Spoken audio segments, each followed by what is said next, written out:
killer. Sir, yes, sir. Let me see your war face. Sir. You got a war face? Ah! That's a war face. Now let me see your war face. Bullshit. You didn't convince me. Let me see your real war face. Her body's gold like September. She burns through the night like an ember. And all those things.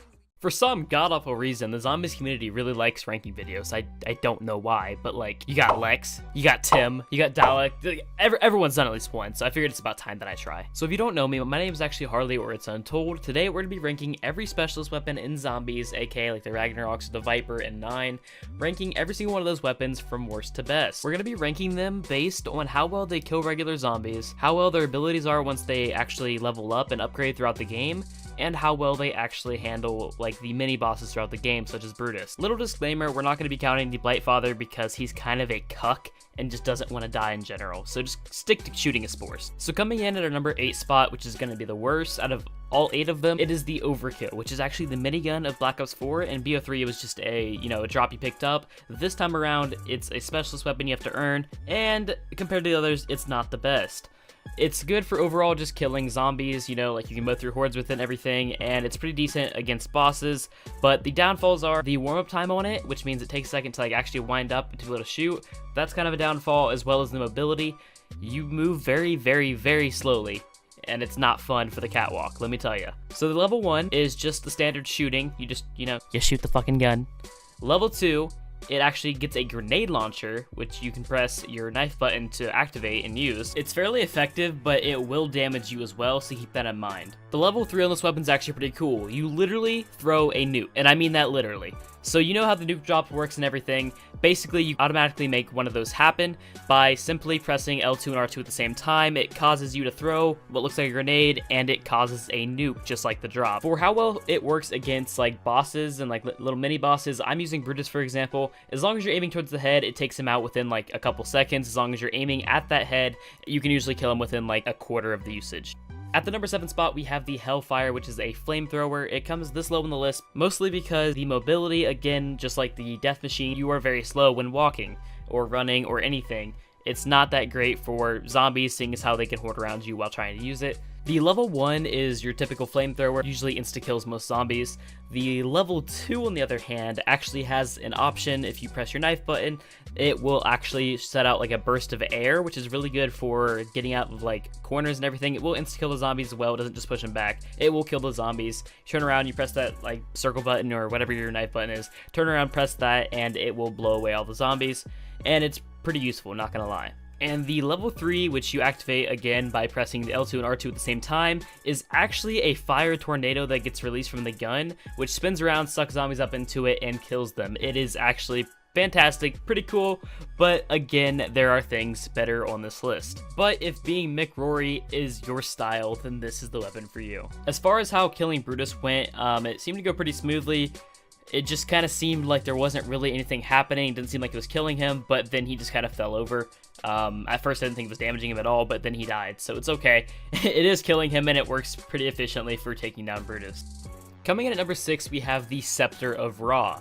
Now, this actually has 2 abilities right off the rip. You can either melee with it or use the actual like laser beam that comes from the front of the staff, which, to be honest, doesn't work that well against zombies, unless you, like, shoot them in the head. I don't know why, I don't know what it is, but it kills them very, very, very slowly. If I'm using it wrong, let me know. I genuinely don't know. It's just, it didn't seem to affect them very much at all. But the melee, on the other hand, actually seems to almost obliterate anything in its path.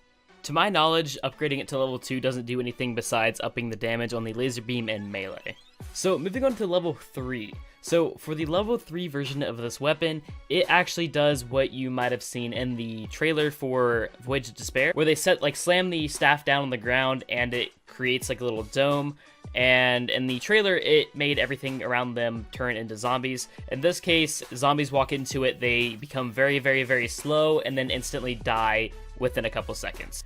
It's good for mini bosses because you can either laser their heads off with the laser beam, or you can melee them to death, which works pretty fast as well, or just slow them down in the dome and then shoot them yourself. Coming in at number 5, we have the Hammer of Valhalla. Now, this is actually a pretty dope weapon, I'm not gonna lie. It's an electrical hammer. You don't really have any electrical abilities until later on, but At the very beginning with level 1, it actually has a pretty beastly melee that even stands a pretty good chance against mini bosses.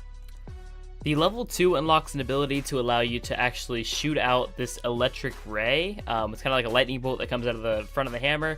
It's pretty dope. It does a pretty good amount of damage, but it's a little bit hard to aim. It's a bit weird.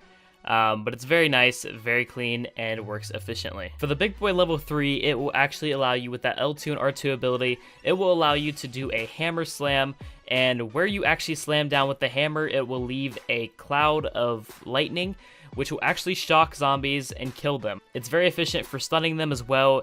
If you're just kind of like stuck in a horde and everything, it'll stun the zombies around the area, and it works great against many bosses altogether. Coming in at number 4 is actually the Path of Sorrows. I know a lot of people are going to be upset this isn't number 1, but this is my opinion. It's how I feel about the weapon, so let's go ahead and get into it. So it's basically Takio's sword, but it has a mystical effect in this game that's not really explained, but it has a red glow around it, and it's basically OP as shit now. The base ability at number 1 actually is just regular sword swing, where you just, I think it forces you to swing twice, so it's like a swing to the right and swing to the left. It's pretty much just all you do for level 1, and the only issue I really have is there's a delay in between swings. After you swing twice, there's like a second or two delay before you can swing again, which can be kind of frustrating if you're going through, like, say, the catwalk, for example. Upon reaching level 2 on the Path of Sorrows, you will unlock the ability to dash through a horde of zombies, pretty much, or just dash in general. You can just stab your sword ahead of you and basically charge forward. It's pretty dope. As for the level 3 ability, which might be the coolest one yet, you actually are activating it, and you will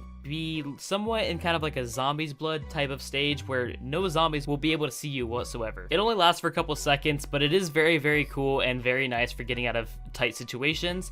And obviously this is a great weapon for taking down a boss if you're level 2 or level 3. Level 1, I would say it's not that great because it doesn't really stun Brutus or anything. It's really not that great for taking him down at level 1, in my opinion. It will do it as long as you like time it right and you're not getting hit by him. Don't get me wrong, you can take him down at level 1 without issue. It just takes a little bit more effort and a little bit harder to do. And coming in at number 3, we have the Shaq of Vengence. That's what we're calling it. This is yet another weapon that starts off with 2 abilities and doesn't really upgrade to level 2. It just kind of gets a little bit stronger. So the base ability, basically you can just melee with it. It's like little handheld blades where you can just kind of knife them with it. And then you can also, with the left one, you can actually throw it. It's actually really nice, kind of works a little bit like the Hell's Redeemer and Hell's Retriever. It kind of works like those, and it's actually really nice and works great. I'd also like to point out, I can't help but feel like I just took a line of cocaine when using these because of how fast you run. The mobility is fantastic. You literally haul ass across the entire map in a couple seconds, probably, not literally, but you know what I mean. But like you move really, really fast when using these, faster than normal, and it's kind of a little fun extra to it. And moving on to the level 3 of this weapon, it's basically a whirlwind of like these little like air discs in the air, and it's a pretty dope ability. While watching it, it's aesthetically pleasing, and I kind of love it, to be honest. And as far as taking care of bosses, it seems to be doing a really good job of it. I feel like every time that I take a stab at one of like the warriors, that one of their armor pieces seem to fall off.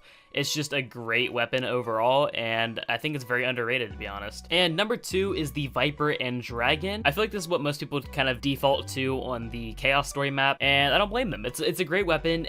You have the left trigger, which actually shoots some kind of like small cannonball out of it, which actually does a lot of damage to bosses and zombies alike. And then you also have the right trigger, which is actually just a melee. The sword has great range on it, and it does a lot of damage to everything as well. It's a great weapon all around. I'm loving it on the Chaos maps, and it's definitely one of my favorites. Going from level 1 to level 2 allows you to do like a small like distance jab with the sword, which is really nice. And then level 3 is actually overpowered as hell because it turns the cannon into a burst fire, which is 3 times the damage as level 1, and it's absolutely insane. And as you would imagine, a weapon of this power has no problem taking down bosses whatsoever. So that's why it's at number 2. And at number 1, if you guys already have been like counting down which ones are missing and everything, then you already know which one it is. It's the Ragnarok DG-5s. In BO3, we had the Ragnarok DG-4, which was a buildable one in certain maps, and it was really nice, really overpowered as well. And since BO3, it's actually gotten better. So the base ability, level 1, you're just grab slamming like normal, just like in BO3. It's really nice, really overpowered, especially for going through the catwalk. It is so good for the catwalk. It's literally my favorite for the catwalk, 100%. Level 2, you were able to do this like little shock where you like kind of knock them together and electrocute zombies nearby, and it like spreads out as well. It's a really, really nice touch, and it's really good for taking down Brutus as well.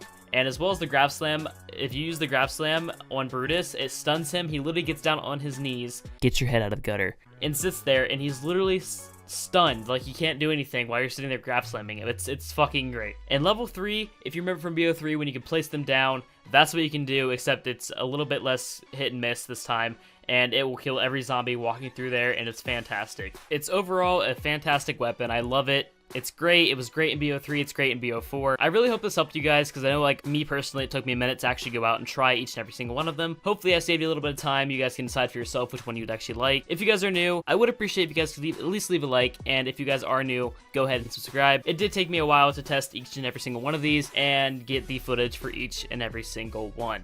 But thank you guys again. Thank you guys for stopping by, and I will see you guys in the next video.